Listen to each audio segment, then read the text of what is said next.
Alors, ce qu'on va voir dans cette capsule, je vais vous montrer un petit peu la trousse idéale. Alors, la trousse idéale, selon moi, hein, bien sûr, après, ça dépend de ce que vous voulez faire. Alors, le premier conseil que je vais vous donner, c'est surtout ne pas se précipiter tout de suite dans les magasins et tout acheter. Pourquoi? Parce que, en fait, chaque outil que vous avez besoin en fait pour réaliser un dessin demande à la fois de connaître l'outil et d'avoir en fait un certain niveau de pratique pour pouvoir en fait arriver en fait à pouvoir le maîtriser. Par exemple, si vous utilisez le bic, avec un simple bic, en fait, on peut arriver à faire énormément de choses et je pense que il faut pas mal de pratique en fait pour arriver en fait à connaître en fait tout son outil. Et dès qu'on maîtrise son outil, en fait, on peut passer à un autre. Alors, le premier que moi j'ai utilisé, par exemple, cette trousse, j'ai dû la constituer peut-être sur une dizaine d'années en fait de dessin, où pendant mes 10 ans, en fait, j'ai commencé essentiellement avec le critérium.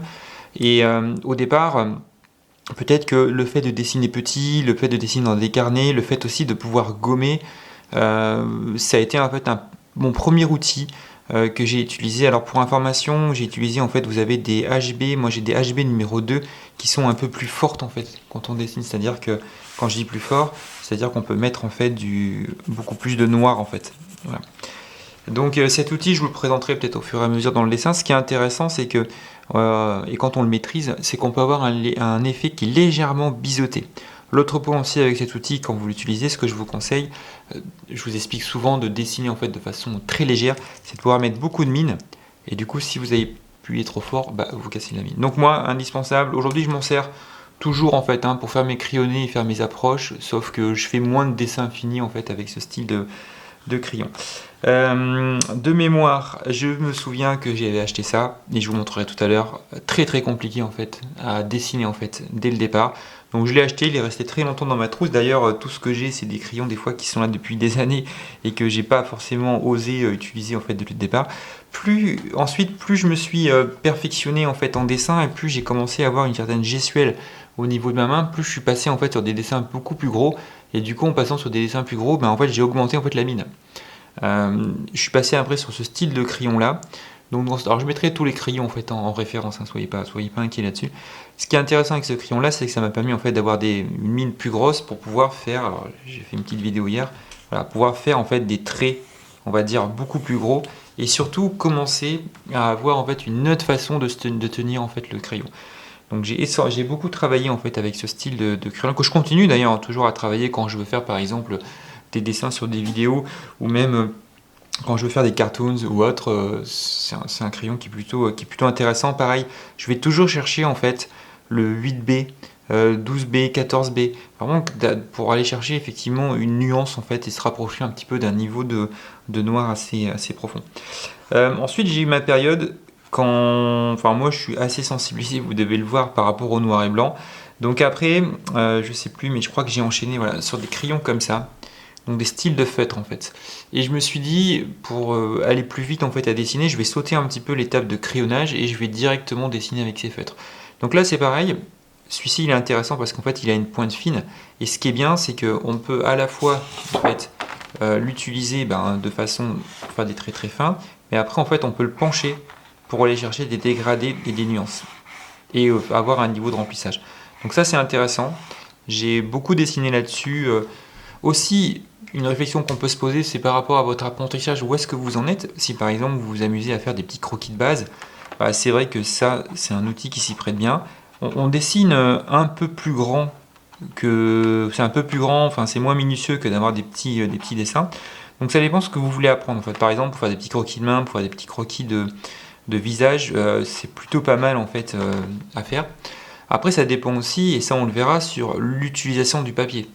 Le papier, au départ, on part par exemple sur des papiers style photocopie ou autre, et plus en fait on va monter en gamme, enfin, plus on va avoir de l'aisance, plus on va s'entraîner, plus on va choisir son papier, et du coup il en découle automatiquement d'aller chercher effectivement l'outil qui va bien. Donc là je l'ai utilisé en fait assez longtemps, et puis après j'ai une période où je suis passé un peu à autre chose. Euh, j'ai utilisé quoi? Un petit peu les Posca aussi. J'ai pas mal utilisé les Posca, c'est pareil. Alors là, je vais plutôt utiliser dans la trousse le Posca, je l'utilise maintenant pour faire sur les objets. Et puis après, il y a aussi cette notion d'économie, parce que même si un stylo au final ça coûte pas très cher, Mais le fait de dessiner tout le temps, ben, l'encre peut, à un moment donné, ça coûte un peu cher. Donc un crayon comme ça, il faut savoir que bah, des fois quand on dessine intensément, ça peut durer une semaine, hein. Donc par exemple, moi je sais que je fais souvent des marathons de dessin. Il m'arrive des fois de consommer en fait tout un bic dans une journée. Donc, ce qui est quand même énorme parce que pour le bic, je crois que quand on trace un trait, on peut faire jusqu'à 3 km. Bah, ça me permet d'enchaîner avec ça, le bic. Alors le bic, ce qui est intéressant, c'est que quand j'ai commencé à être de plus en plus à l'aise en fait au niveau du dessin, je me suis permis de dessiner en fait avec ça. Et c'est et ça a été l'un de mes outils en fait préférés. Mais je suis venu au bic quand j'ai commencé en fait à bien avoir cette gestuelle en fait de l'artiste dessinateur, de bien comprendre en fait la pression, de bien comprendre en fait comment on peut l'utiliser en fait dans tous les sens. Je vous montrerai dans certaines vidéos, il m'arrive aussi des fois de récupérer l'encre avec une seringue et de m'en servir en fait pour estomper ou venir faire des remplissages. Et surtout, comme je fais pas mal de modèles vivants, quand j'ai commencé en fait à dessiner en grand avec ça en fait. Voilà. Et ça a été un petit peu mon outil de départ. Au départ, c'était compliqué en fait de pouvoir l'utiliser parce que sur des photocopies, feuilles photocopies et tout, c'était assez complexe. J'arrivais pas à avoir un trait, j'avais pas un trait encore, une assurance dans mon trait. Donc je l'ai utilisé en fait plus tard, même si on pourrait penser que cet élément de base, et ben on peut s'en servir au départ, bah, pour moi non, alors peut-être que vous ça sera un petit peu différent. Et j'enchaîne sur celui-ci qui est aussi assez complexe. Et j'ai commencé à maîtriser ce crayon-là quand j'ai commencé en fait à maîtriser les différents degrés de puissance, de pression qu'on met en fait directement sur sa plume pour faire des belles lignes. Et aussi quand j'ai compris qu'avec un crayon, on peut à la fois s'en servir de cette manière-là, mais le fait de le poser aussi, on peut avoir des effets qu'on va venir rechercher, qu'on peut même s'amuser en fait à sculpter et à dessiner de cette manière-là. Donc, si vous voulez, le conseil que je vous donne en fait, c'est de avoir un outil et puis effectivement de s'entraîner avec. Et après, c'est des notions de période en fait, hein. Moi, il y a des périodes où j'aime bien utiliser, d'autres non. Des fois, ces temps-ci là, j'aime bien me faire plaisir ou dessiner un petit peu quelque chose qui change un petit peu de l'ordinaire. Donc, c'est vrai que je reviens un peu là-dessus. Donc ça, super crayon. Après, bien entendu, les stylos plumes. Donc stylo plume, j'en ai deux. Maintenant, je dessine souvent avec lui, qui est légèrement biseauté. Pourquoi? Parce que ça me permet d'avoir des traits très très fins et des traits très très forts. Par exemple, ces temps-ci, là, je fais des dessins en live de croquis. Et quand je veux essayer de dessiner les yeux, j'aime bien en fait avoir cet outil.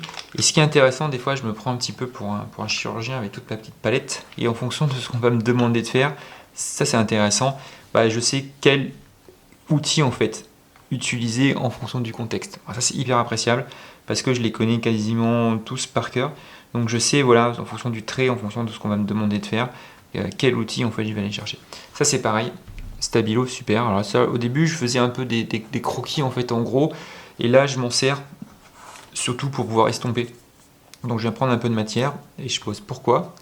Ça c'est pareil, hein, vous le verrez dans l'autre module, c'est que on va chercher avec ça un trait hyper noir. Et surtout, j'aime bien l'utiliser en fait pour créer des traits d'émotion.